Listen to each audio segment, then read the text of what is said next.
22 October 1917ला धोंडके म्हणाला बाबासाहेबांनी संविधान दिलं नाही, बदलून टाका. अनिल मिश्रा माझ्यामध्ये बदल रोज बोंबा मारतोय. बाबासाहेबांनी संविधान दिलं नाही. एवढंच नाही, पश्चिमी फॉल्स गॉड पुस्तकामध्ये अनिल शोरीने सांगितलं बाबासाहेबांनी संविधान दिलं नाही. मला तुम्हाला प्रश्न विचारायचा, अरे धोंडके, अरुण शौरी बाबासाहेबांना संविधान दिले तेव्हा माईच्या झंड्याने दिले काय?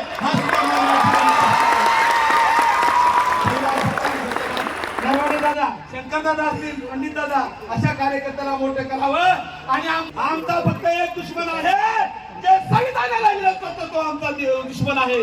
आणि म्हणून एका माईच्याप्रती तसं नेतृत्व आलं तसं कापून करण्याचं काम करावं एवढी या ठिकाणी अपेक्षा व्यक्त करतो.